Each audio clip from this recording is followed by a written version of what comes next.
Hi guys, this is Thunder Rosa, and please don't forget to like, subscribe, and share all these awesome videos and information from DNC Digital. What's going on, everybody? It's your boy D from DNC Digital, back with another episode of DNC Radio. I hope everybody's doing good today. We have a very special guest. I have Thunder Rosa as my guest today. Thunder Rosa is the NWA Women's Champion, and on January 24th, she became the first Mexican woman to do that, which is so awesome and an accomplishment in her own right. The cool thing about it is that she is running a show, Mission Pro Wrestling, Hell Hath No Fury, and it's coming up in September, and it's an all-women show, and that's the coolest part about that. And we're just here to talk about that, along with her aspirations and her career and all her experiences. Thunder Rosa, welcome to the show, miss. How are you? Thank you for having me. I'm here listening to this beautiful thunderstorm that is outside, and Drago will be probably barking in the next 10 minutes because he wants to go outside every time it's raining like this. How long have you had Drago? I noticed he's very popular in your Instagram. 2 years? It's going to be 2 years now. Yeah. Okay. The pound. Total. And you recently celebrated a birthday. How did that go? Oh, it was a 2-week celebration, man. Literally. It was great. I had a great time. I saw my family. I saw my friends from the Bay Area, San Diego, LA. Yeah, it was really cool. I mean, within the boundaries that, this pandemic allows us. I was driving and a lot of social distancing when possible. But it was great, I came back, tested myself, came out negative, and went back to training, and I had a great time with my family here. Yeah, the pandemic has changed a lot in the wrestling business. We're going to get to that in a second, but I do want to go back to where you started. You went to high school in San Diego, and you graduated from Montgomery High. Is that correct? Yes. Did you have any idea what you wanted to do? Because I know you majored in sociology in college, but did you see any longevity in that degree, or did you just grab any? I wanted to be a therapist at one point, or a social worker slash family therapist, and but I was already ready to go to school to do my grad program in the Bay Area, and for one reason or another, I decided not to turn in the application. I still have the application, actually, completely full and with the letters of recommendation and everything. So, still there. I mean, whenever I'm ready, I guess I'll send it in. But no, I did not want to be a professional wrestler of any kind. And just it happens that came as a hobby at first, and then it became my job. Yeah, definitely. And it's only been in these short 6 years. I think you debuted, well, you probably were training for a long time, but you definitely debuted in 2014. Is that correct? Mm-hmm. And so you spent around 2 years in Japan, and Japan seems like such a whole different mirror image as far as, well, not a mirror image, but a complete 180 as far as like American wrestling. Can you talk about your experiences in Japan? I know you enjoyed it a lot.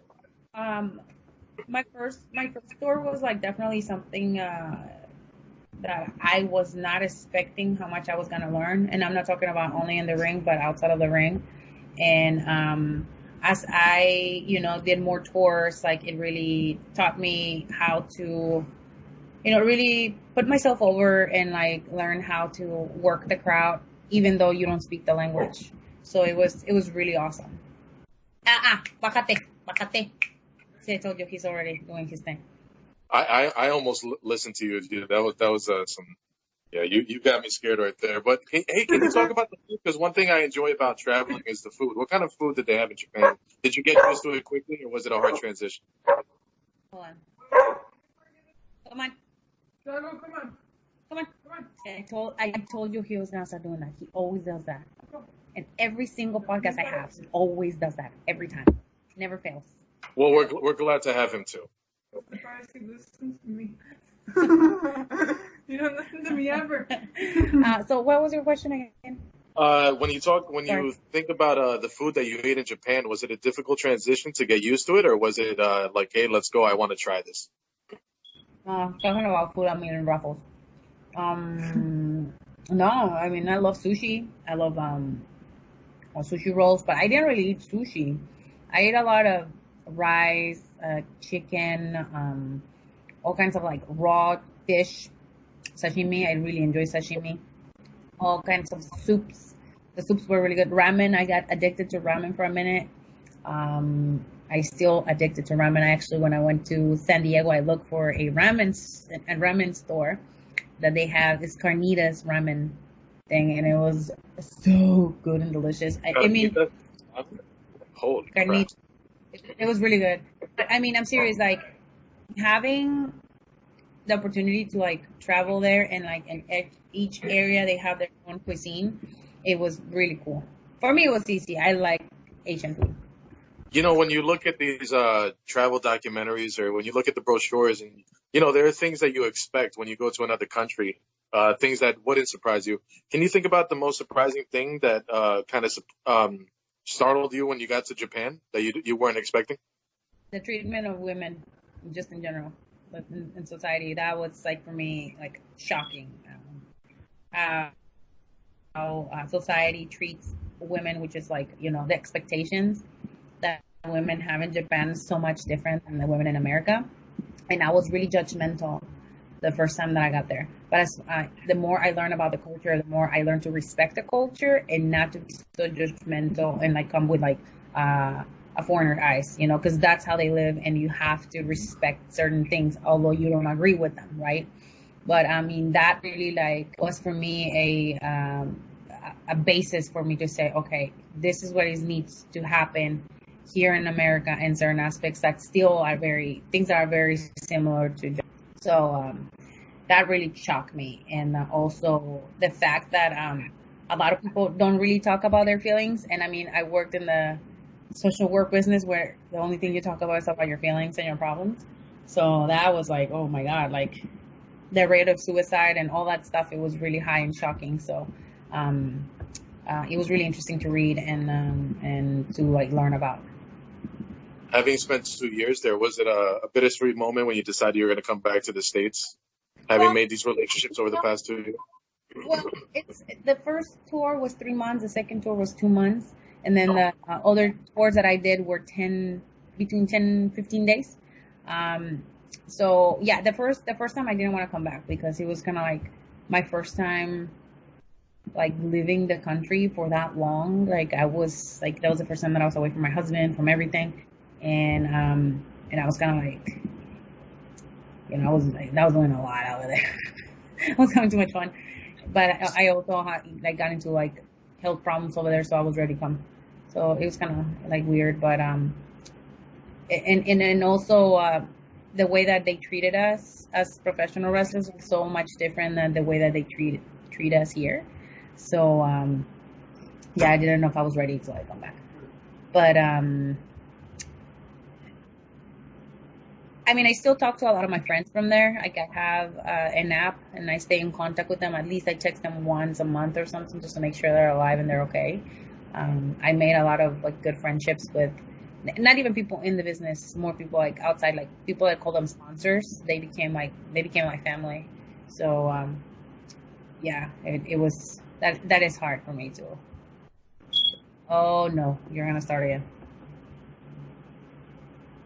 He's like, oh my. He's just not enjoying the rain. That's all it is. He's just he's a jerk. Like he's such a jerk. He's a jerk.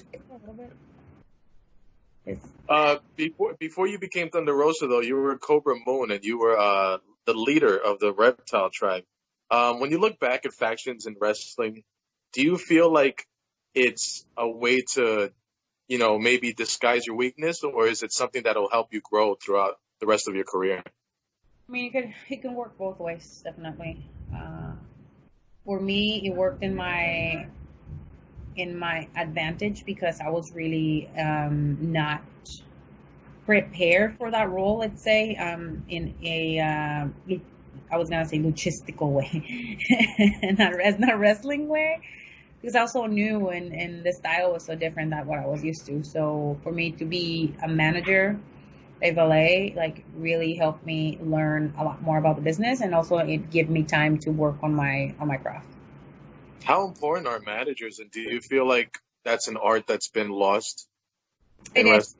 I mean, it is, because the manager, if you think about it, is a person can't use a microphone and doesn't have the presence that is needed. They need an extra person, to like bring that from them. And I feel like now we don't really have that. I mean, they're very few, and I mean, they're being used really, really well. I think Selena Vega, Tia, she's one of the best now. I mean, she just like really sink in with the guys, and the way that she walks, the way that she expresses herself, and like her demeanor. It's great. I love her. She's so good. I'm so happy for her. Are there any managers in the past that you maybe took inspiration from? Cherry Martel, like she was absolutely amazing. Every person that she was with, like she's so great. Like she was such a great performer too, and like storyteller, and like her energy. She always like meshed the energy with whoever she was with. I really like when she was with Macho Man, and when she was with everybody. I mean, she was wild. I really enjoy her work. You were nominated. You were nominated for the Rookie of the Year award in Southern California. Being a rookie, you're kind of like wet behind the ears. You're kind of looking around. You're taking your bumps maybe a little too stiff. But what do you think? What do you think you can credit to you getting nominated for that, and how do you hold on to that after all these years? I think it was like a lot of the hard work and a lot of like traveling, a lot of behind the scenes stuff that a lot of people don't see. I think that earned me the nomination of Rookie of the Year, and then later on the first one to be Women Wrestler of the Year. I think it was like 2016 when I won it. I mean, my husband and I, we tirelessly worked to make a name for ourselves and make a name for Thunder Rosa, and I can tell you, I mean, we both had full-time jobs, and like on the weekends we were like traveling Friday, Saturday, and Sunday. Sometimes we didn't even sleep on Sunday to go to work. But that's the sacrifice that we decided to do because we wanted to make this work. And I mean, look at us now. I'm like, my accolades speak for myself, and I continue to work hard for what I believe in, what I want to do in professional wrestling and in other sports. And I'm a huge advocate for women's wrestling and just the women presence in the professional wrestling scene. Yeah. When you talk about women's presence, it's not just wrestling. It was I remember it was the women's soccer team. I think it was the volleyball team. Hillary Clinton running for presidency. There was this huge surge in powerful women, just staying on the same level as men, as they should be. Yeah. And do you feel like you came into the business at the right time? 2 years a little early, but yes, it was a lot of push, push and pull for us. A lot of the opportunities that weren't given to me, I made them happen. I always believe in that. Like, I'm a woman of color. I mean, I will be probably the last person to be selected to be the face of any company because of where I come from, because of my accent, and because of everything else. But I never really allowed that to stop me from doing what I needed to do to be on top, And like I always tell my husband that even now I will become completely undeniable, and they can't, say that. They can't say I don't know who Thunder Rosa is. And if they say that, well, too bad. You should be buying the Pro Wrestling Illustrated and read those 4 pages that they wrote about me. So. Definitely. When you think about the male wrestler and you have like an 8-match card, and a lot of maybe women get 2 matches. It's such a small window of opportunity, I feel, when it comes to women, which is why we're coming up with Mission Pro Wrestling, right? But it seems like it's such a small window of opportunity, but there's so much support when you look at all the women on social media. Can you talk about the support that you get from your fellow female wrestlers? Yes, it is. I think it's something that it was earned. I mean, a lot of women and many times have been like, oh my God, my dog is going crazy.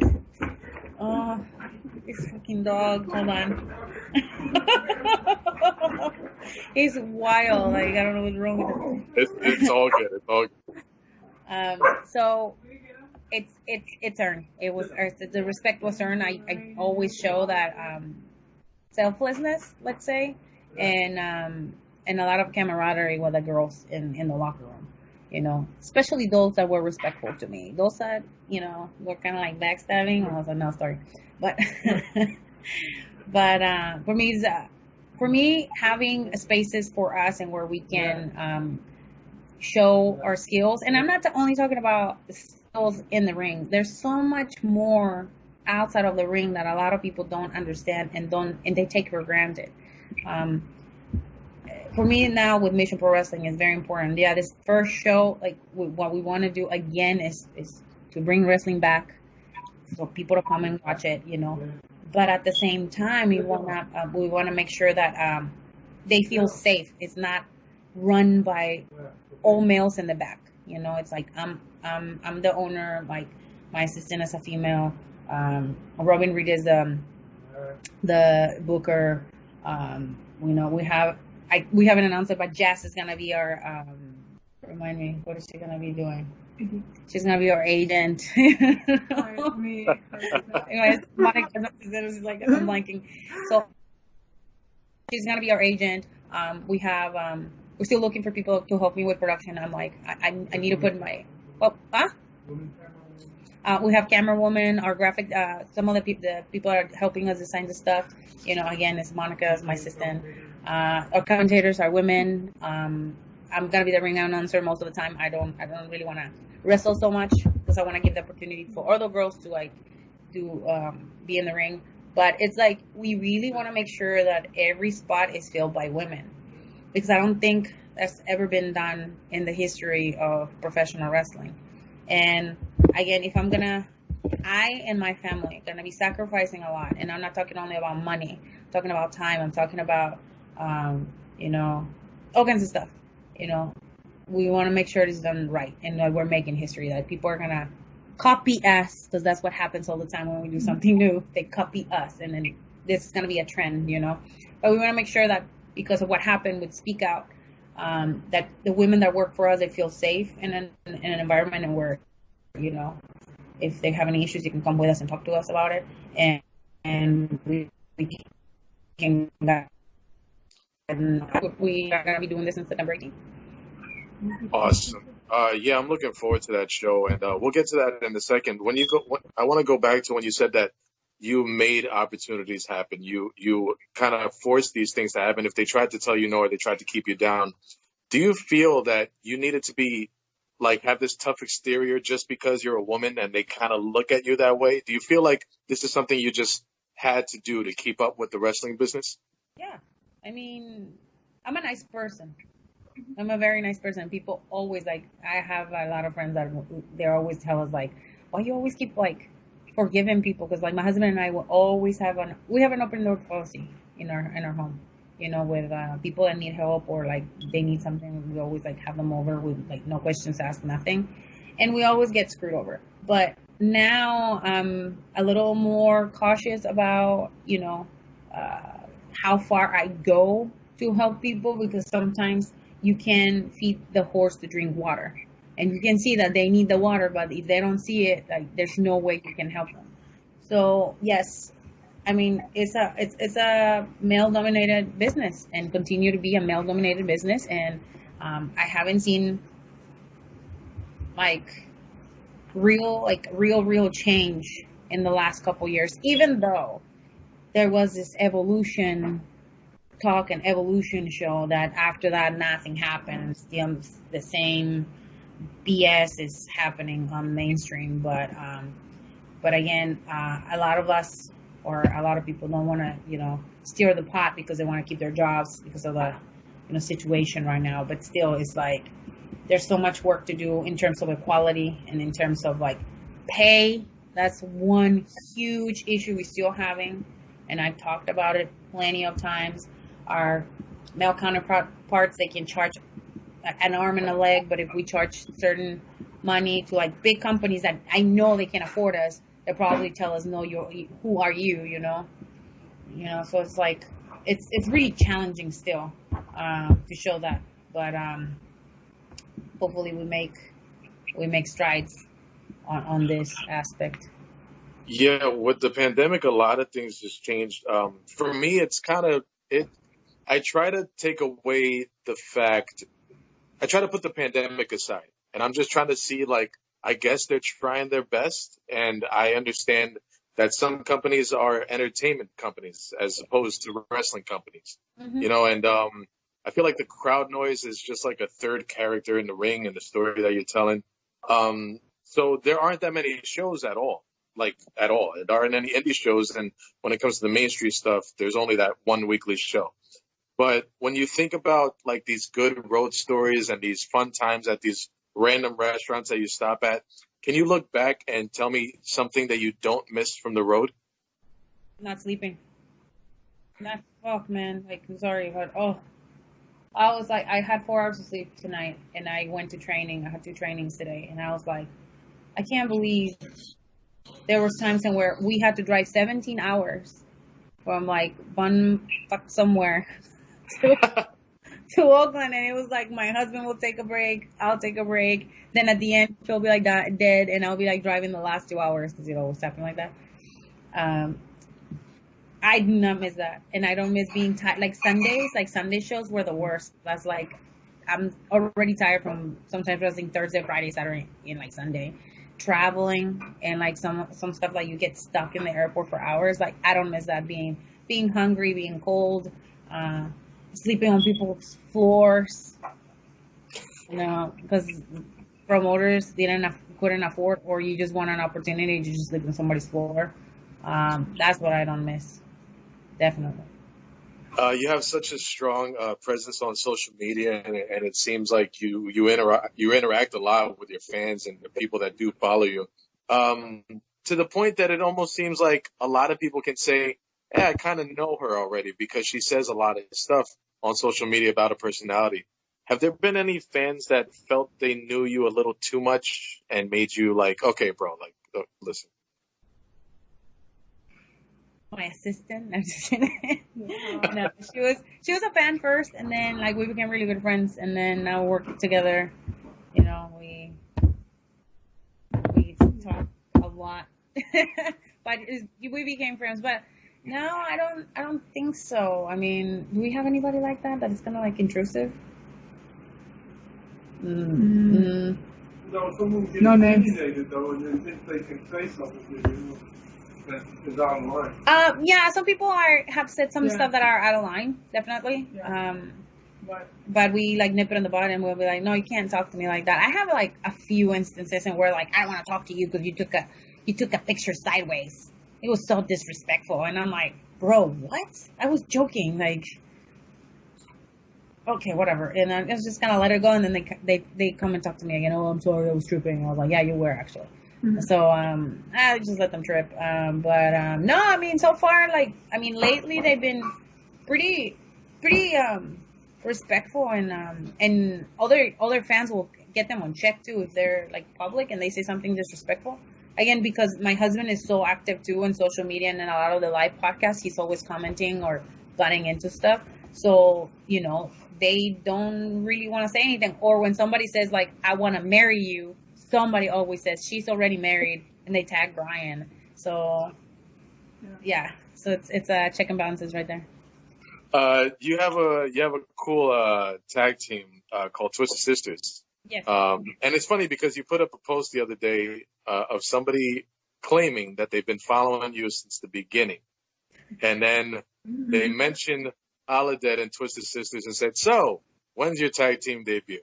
Can you talk about the tag team and how important her role is in your career? Well, we debuted in 2015, and we became really good friends. We're like sisters, like really like sisters. She lived with me for a minute, and then we parted ways when I moved to Texas. But I mean, we're really close, and she's part of the family, and my parents call her daughter like Mija and stuff, so she knows all my family. She's come to Mexico and saw the side of my family and stuff.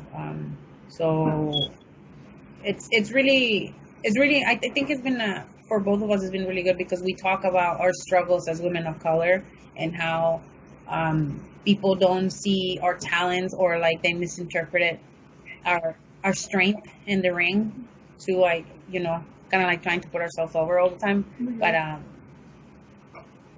But I think I now where I am, I always tell her that you need to like know your worth and you need to know where to go and when not to ask too much because some people won't take you serious. If they want you, they will come and get you. So that's always been my mantra. One thing I did want to touch on is that I know you spent some time. Well, you live in Texas, but you graduated high school in California. So, can you tell us where they have the best tacos? In San Diego, Mexico City is a bit like that's where it's at. Like when it comes down to the rivalry between Texas and California. Oh, well, if you're talking about flour tortillas tacos, here. If you're talking about regular tacos, will be California. There's this place here at West Avenue called Taquitos or something, or I think it's Los Taquitos. They taste really good. They just don't put the avocado that they put, like the guacamole that they put in Tijuana for the adobada tacos. So, I mean, they're still good, but not as good as they are in Mexico. Can you tell me what's in a Thunder Rosa taco? Man, there's chile serrano, fajitas de carne, and some bell peppers and onion. But that thing is like so good. I gotta tell you, I saw the picture and that thing looked amazing. No, I gotta run out there and get it. I love El Dorado Cafe. I gotta go and see them. But they're like super amazing people, and they're like community based too. Like a lot of their sponsors were people from the community, and that's how they open the restaurant. So I really love what they do in the community, and they're super supportive to the Thunder Rosa brand. I know it's a touchy subject, but you brought up the Speak Out movement, and I know that there's like a sense of family when it comes to the wrestling business. I trained for like a year on and off, and I took a few bumps and I learned a spot or two, but I did feel a brotherhood, and they took me in as one of their own, and they were protective of me. Having to hear all these stories, how did you feel like when it came to these people that you did love and the fact that they had to go through things like that? I mean, I can't. I mean, I'm glad that they were able to say something, but I mean, it's sadly, and some of them, like a lot of us in the wrestling business knew that some of these people were doing some of the stuff, but we didn't know to what extent. I was surprised in some instances. I was like, what? They did that to her? What? And I was just like, it was really sad. I couldn't, after the second day, I just couldn't read it anymore. It was too much. It was way too much. And like, I had personal conversations with other wrestlers, female wrestlers, that we went through similar situations, and we talked amongst ourselves. And we just like saying how difficult it was just to be on social media, and like, the fact that you're like on your phone, like drafting something, and then you erase it because you're not ready to say anything, because of like, once you put something out on social media, you need to be ready for retaliation. You need to be ready for criticism. You need to be ready for everything. And I know a lot of the girls that I spoke out, they were not ready for that, and they were not ready to take the second step, which is like taking legal action for some of these people that they have said the truth now, and they have defended themselves because nobody else did any legal action against them. So it's sad. It's sad and it's heartbreaking, but I'm glad that that is changing the geography of professional wrestling, and this culture of silence and this culture of tolerance to bad behavior it's moving away from the locker room. We'll see once everything opens up again, but if it's for me, when I see girls changing in the locker room with guys, I will say something, and I'm not going to be afraid. If they want to kick me out and they're never going to book me, fine, then never book me. But I will not allow that shit to happen again. I will not allow a girl that is changing or is like doing her ring girl stuff, putting stuff away, and some guy flashing their balls to them. or the dicks to them. I will not allow that shit to happen ever again because that's not cool. You know. You said again, like female wrestlers were changing regularly with male wrestlers. Absolutely, yes, all the time. Wow, that was something I didn't know. Do you feel like it's harder to be? I mean, it's sad to say, but do you feel like it's harder to be believed just because you're in the public eye and you have so many people on you? No, but in this case, it's what is sexual harassment, sexual abuse. It's really hard now, not now, always, to believe the victim, because there's no like physical evidence unless you had like, video or you have all the track. And the problem is when you post this stuff on social media, and if you're trying to take it to court, they will not take it. So they have to be very mindful of how they're bringing this up to light, And, like I said, there was like a lot of brave women that were able to share their stories because they feel empowered by other women. But unfortunately, many people were like blaming them for what happened to them. But again, it's a responsibility as a sisterhood and as a brotherhood that is professional wrestling to take care of our own. And I'm not talking about like that's what I was telling you. Like if I see a girl changing in the locker room, I will tell one of the guys, "Hey, dude, get us a fucking place or give us a little room and where we can all change and you guys are not like, there." And if there's no women saying that, if you see that happening, it's your responsibility to say something too. It's not only us and you're like, oh, these girls are always bitching, they're always complaining, all this stuff. It's not about complaining. It's about we deserve our space too. That's why sometimes I don't understand. Yes, we are equal at the same time, but some people can't be around women without being all creepy, like creeping on them or, you never know. I mean, there were some people that you would never expect when some of these allegations came out. You were like, what? You mean like what? You never expect that from them, so you never know. So, and that's what brings us to Mission Pro Wrestling. You say you wanted the women to feel safe and put on a good show, and it is just like you say. It's probably going to be one of the first shows with a crowd, and so much has happened since then that they do need that sense of safety, and I'm glad that you're providing that for them.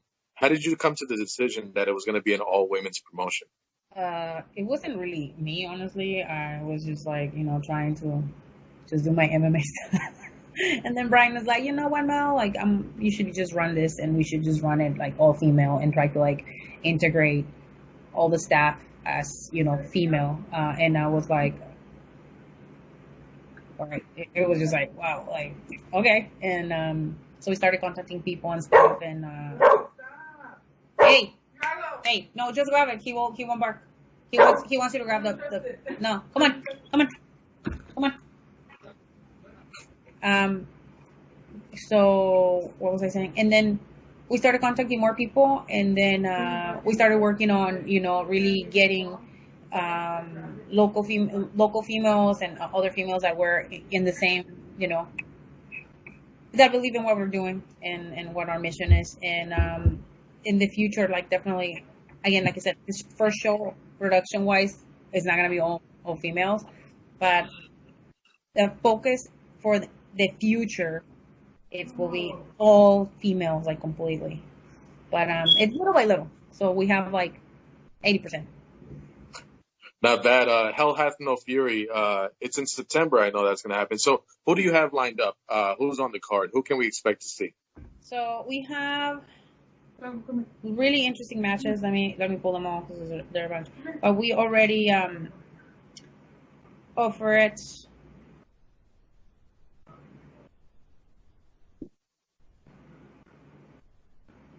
Okay, so we have Alex Gracia, Maddie, I can't say her last name, Gronkowski, yes.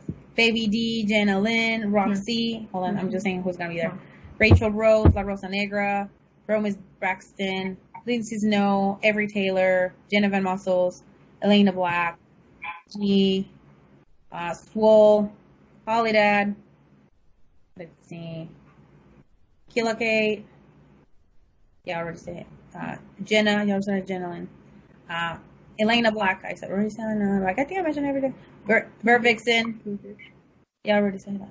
So, and then our matches, we have Alex Garcia versus Avery Taylor.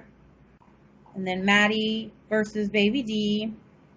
Then we have me versus Lindsay Snow, which I'm really looking forward to it. Then we announced La Rosa Negra versus Big Swole. Oh, All Elite Wrestling's Big Swole. Sorry. Ver Vixen and Jenna Lynn versus Promise Braxton and Killa Kate. Then we have Elena Black versus Rachel Rose, and we'll announce more as the days come. But and you are defending your NWA Women's title, is that correct? Yeah, this will be the third time I defend the championship this year. Yeah. This year. Well, that was January 24th, and it was so cool because it's been such a short time, I feel like, in your wrestling career. Can you talk about that day and what that meant to you? Being the NWA, I feel like NWA, everybody talks about, WWE and Impact and AEW, but NWA has been around for so long, and it's been a prestigious company. So how's the morale in NWA, and what was that day like for you? Oh, it was very nerve-wracking. Very nerve-wracking. Because I remember when I got there. I got there late. Like 20 minutes late. You got there Mexican time? Is that what it was? I was lucha time, man. They said 1:25. So I get there, I see the picture, and I'm like walking down the stairs on the GPV, and just thinking like, oh shit, man, this is finally that was one of our goals, and just putting the match together, and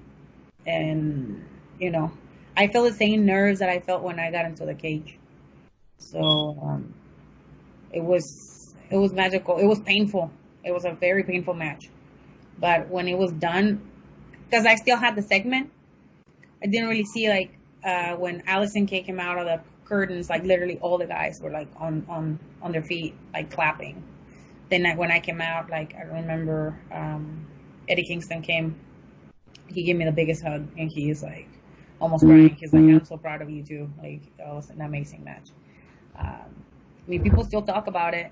Yeah, it's one of the best matches of the year, or maybe one of the best female matches in a long time, because of how aggressive and how intense it was. So I'm really happy that I had a great dance partner like Allison Kay. And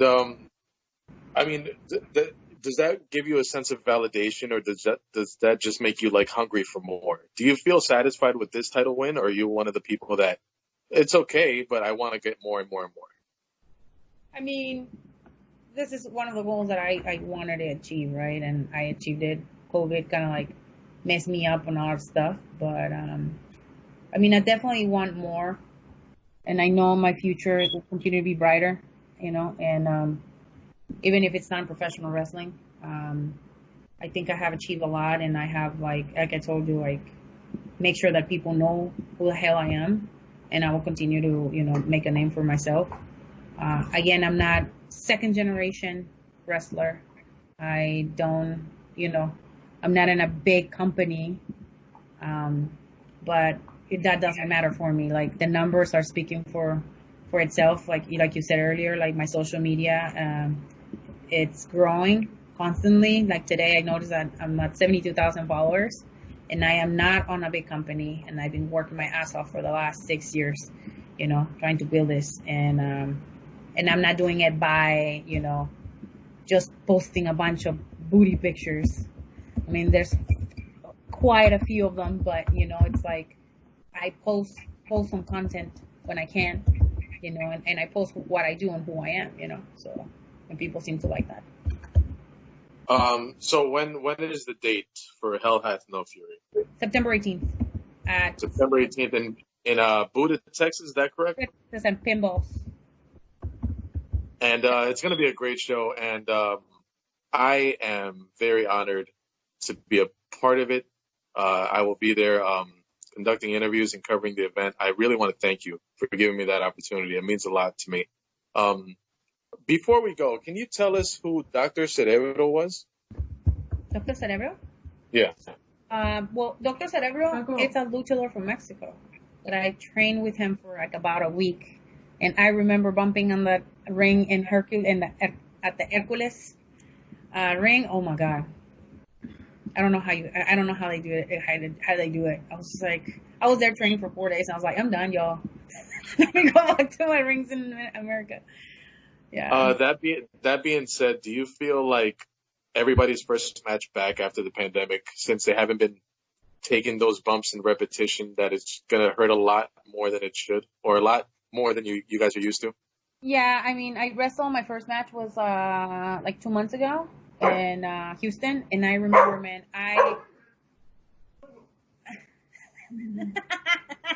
stop.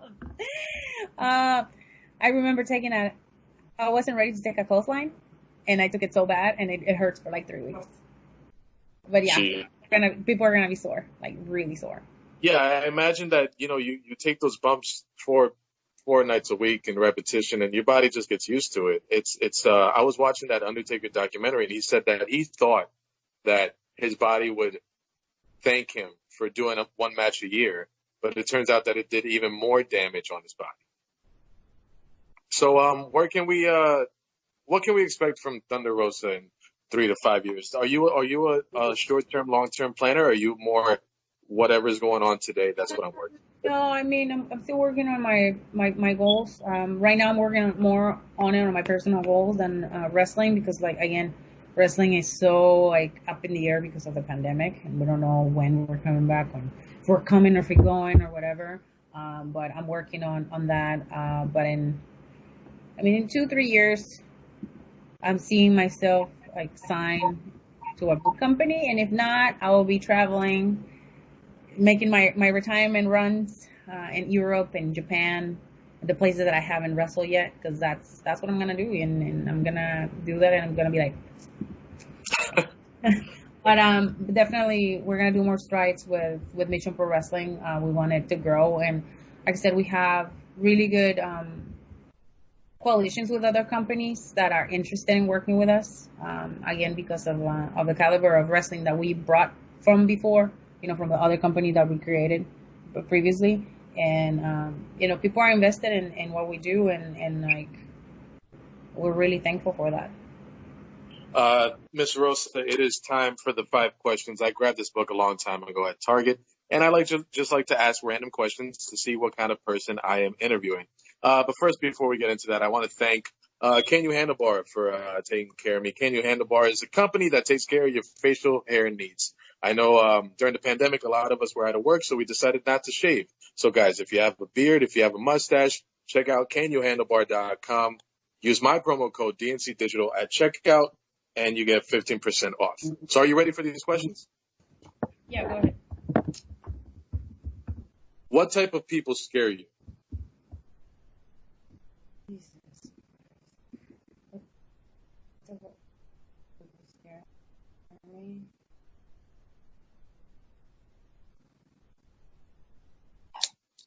Cynical and like. I'm sorry. I'm sorry. You cut off. Can we do that one again? Like, people like, they don't scare me, but I'm just kind of like not very like, I don't want to associate myself with you. Very pompous people, like. Do you prefer Walmart or Target? I mean, I love Target, but I go to Walmart more often than Target.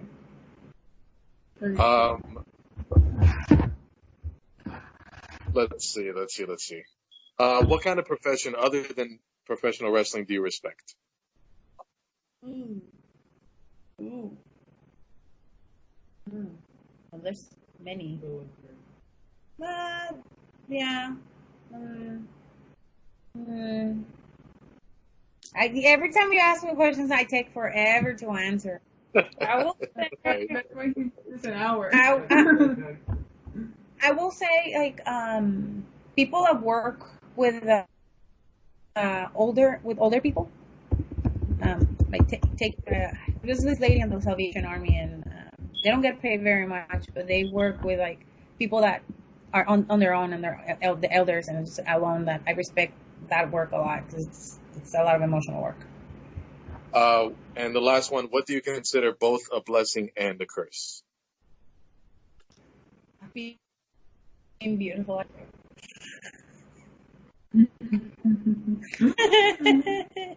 Nice. Miss Rosa, where can they find you on social media? They can find me on thunderrosa.net, and you can buy all my merchandise there.